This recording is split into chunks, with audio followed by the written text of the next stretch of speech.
A lot of confident people also fall into these issues because we're already so sure, we're cocksure about our strengths, and we're cocksure about our confidence, and we know that we're going to be able to handle things. But once you let things go, that's where the problems start. That's why we nip things in the bud, because other people aren't working on the same standards as us, and they may need to be put in their place much earlier. You know what?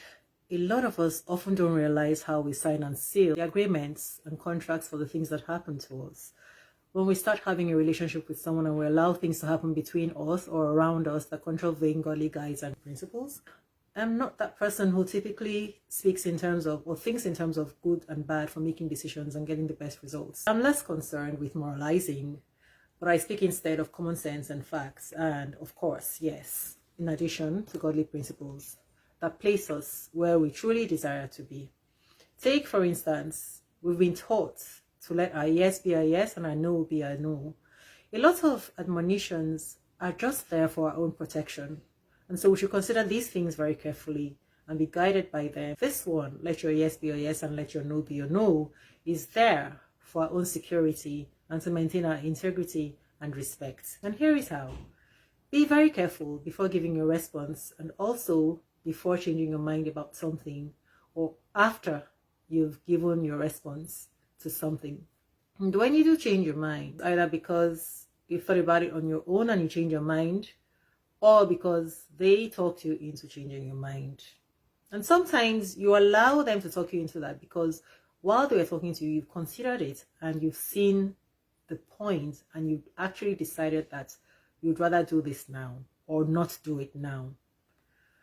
But do you realize that not everyone is operating on the same standards as you or on the same level of consciousness or reasoning? So when you think that you're changing your mind because you've thought about something and change your mind, they may not interpret you changing your mind as just that, especially because not everyone is sincere, and they may not be operating from a place of sincerity all the time themselves. And unfortunately, they may just judge you at their own standards, just the same way we judge other people at our own standards. And so you changing your mind can make a person lose trust in you or respect for you, especially if they talked you into it. And they may not see it. They won't see it as appreciating you for you wanting things to work together for both of you, between you or for them. Instead, they may see it as they having power over you, because these people are not always working on the same standards as us, unless we've already tested and proven this. We do tend to give people the benefit of the doubt, especially because we make the mistake of judging them with the same standards that we judge ourselves. We know that someone else may change their mind about something when we discuss it with them, or because they think it through. And because we do that, we assume that that is the same thing that other people do. But other people change their minds when you talk about things with them, because they are not a person who knows exactly where they stand. And so when you do that, they use their own standards to judge you. But unfortunately, some of us, because we're so confident in ourselves, we are okay not worrying about what people are thinking, because we know that when the time comes, if the time comes, we will set things straight. But by that time, a lot of water might have passed under the bridge, and it may have started to deteriorate this relationship. And so what happens when we change our mind? And if this happens even just once or twice, they not only lose trust in us, but also respect as well. But they don't see it that way, and we're not seeing it that way when it happens. We may be seeing it that we're working together with them in unity, in getting what we want for both of us. It's seen as something different to some people, and on a subconscious level, even they may not know it. If they were not deliberately manipulating us, they may not even know that they've started to see us as someone that they can't really trust.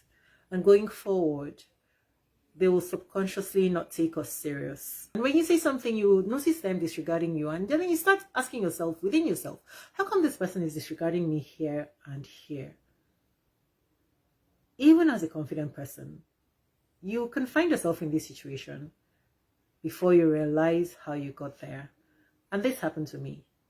I'm a pretty confident person, but it took me time to unravel it, to actually get to understand how it happened. And the thing is, once trust is broken, it's not the easiest thing to mend, especially if you don't realize it quickly and you don't address it immediately. And the thing about breaking trust is that it's not only when you've done something wrong. Even in situations like this, where you have just changed your mind, this is one that really sneaks in on you, because it's actually worse, because it's from the goodness of your best intentions. Another thing that we don't realize that we're doing to put things in an awkward situation with someone is when we both engage in stuff that we shouldn't be, or even if you don't participate in it, you witness them do it. You are there when they're doing it. They're doing it in your presence, and you don't raise hell.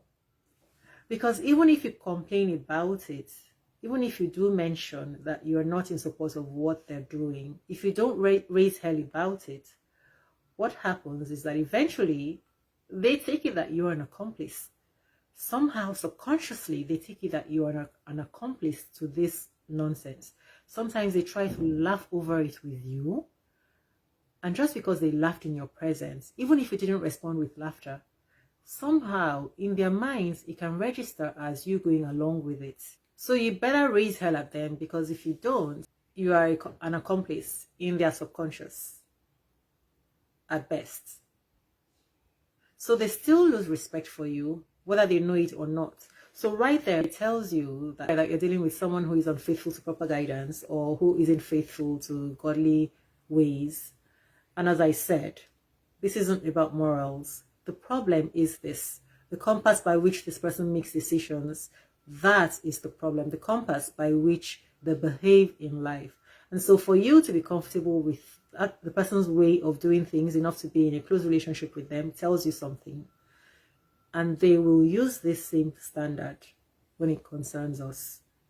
And as a matter of fact, they're thinking the same thing about you right now. And right now, it may seem safe, but you better believe that if push comes to shove, when it will, and it will, the way they do one thing is the way that they most likely do many other things. And I'm telling you this, I don't know if, as I'm speaking, if you're having some recollection of experiences that you've had with people, because this has happened to me. And at the time, I didn't realize how strongly I was degrading myself just by not raising hell for things that, even though I did complain, because I also have pretty high standards. But then the truth is, I am not perfect, right? So I've been there when things were done that I complained, or I did throw out the word or the words to say, I am not working with you on this. But the thing is, I didn't challenge it enough. And so, despite the fact that I'm a very strict person and I have signified my disagreement, since I didn't push hard, and I just said to myself, well, they should know better, or she shouldn't be doing that, or he shouldn't be doing that. And I told her that I didn't like what she was doing, and I didn't think it was a good idea. And I just left it at that. And so when she became disrespectful, I was bewildered. And it was only later that I realized that I should have been more strict in addressing those things that I had seen. So because I didn't make so much noise about what she had done, about what he had done, she also now wanted to speak to me in a way to show me that I was not better than her.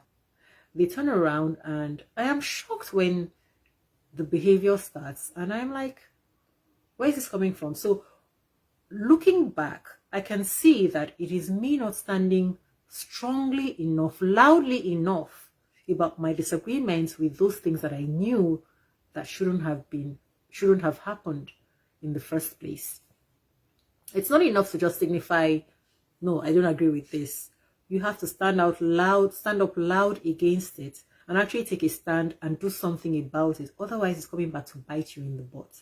So we are the ones who create these things for ourselves many times, and we don't often understand what we've done and our contribution to our own disrespect. So now I recall thinking about this lady, and I realized that she wanted to tip the balance of things to make me feel like you're not so much better than me. There can't be any other reason why this person would have been disrespectful to me. And I'm talking about someone that I have a close relationship with. So not a romantic relationship when I say her, right? Because these things that I'm talking about, struggle love is not just about romantic relationships. We have a lot of struggle love with even people who are related to us by blood, family members, friends, just friends. We do have a lot of struggle love with all sorts of relationships. It's just that I focus on romantic relationships. And the bottom line is that all in all, if you want the best, you've got to keep your standards high and make sure that your standards are known so that only those who meet those standards can actually be in a close relationship with you. Otherwise, you're setting yourself up for disappointment. When they serve you that disappointment, which they're definitely going to serve, the dish is just being cooked now. So that's the thing about the words about admonition in the Bible. Those things aren't there as a joke. You know, if I talk about the Bible at some point in the future, just in case you know that, some of us know that not everything there is what it's been written as, you know, and we also know how the Bible came to be. But the truth is that the little that we see there is enough for us to have a good guide for our lives. And if we follow these things and not look at them, the unfortunate thing is that lots of people look at these things as a way of pleasing God or a way of maintaining the behavior that will take one to heaven or save one from hell. But that's not what it should be. This should be a guide for life. And if we follow those injunctions, we are going to have the better quality life than what we're having when we carelessly do things disregarding those guides that have been placed there for us. I'm not even talking about blaringly doing things that we know are against commandments. I'm talking about every little thing, even simple things like let your yes be your yes. It means make your stance known. Make your stance known. And let's pay attention to the things that happen in our lives and see how when we do things that contravene the guides that we've been given, that's why we need to be very careful. We need to actually be very careful. And the Bible warns us in so many different ways that we should guard our hearts, because out of there come the things that happen in life. I can't remember the exact words, but those are there. If I search now, I can find it. But those are there, and all those things are there for a reason. But you know what? Yes, we can't always be 100% foolproof. But if we are mindful, we will always be able to walk back and retrace our steps and understand where we've done something wrong and then learn. And if we can take notes for ourselves and go over those notes from time to time, those will be good guides for us, because of course it's not all the time that we read the Bible that we actually understand what it means. Sometimes it takes experiencing something to understand what those words mean, and then going forward we can apply those things and principles to our lives and do better. And then we can also, of course, teach the people around us, people in our circle of influence. That's what I'm doing now. And so when you must change your mind after you've said something before, you have to actually state it clearly. I know that I have said this and that about this and that, and this was my response, but this is the reason why I am now changing my mind. So you've got to make it clear so that they know that it's not because you're a pushover or because you're not sure of what you're doing or what you want, because those are the things that make people disrespect us. When they see you as someone who is not so sure where they stand, or that they are able to push around to get you to change your mind. It is very easy to destroy trusts and ruin respect. So your respect must be maintained, because it's very easy to lose, and then you'll be in a struggle. So I want you to reflect on this. Mind your standards. Make them known. Let it be known that these are your standards and that you do not condone whatever it is that they're doing in your presence that is below your standard. And if you do change your mind about something, make sure that you let them know that you've thought it through, and let them know that this is the reason why you're changing your mind, so that they know and they're getting the message very clearly. So I hope that you reflect on this, and this is that little thing, that little piece that was missing in the puzzle, because a lot of people stand and they wonder, how is this person disrespecting me like this? And we just don't understand that it's those little things, because you've made your point known, but you didn't know that you were not loud enough or you were not clear enough. So if this video has registered to you and you find it helpful, remember to smash the like button. If you haven't subscribed, subscribe to this channel, and remember to keep checking under the videos, because very soon I'll be posting the times for us to get together as a community to talk through things and to build each other up. You reflect on this and that you get better results going forward. All right then. Bye.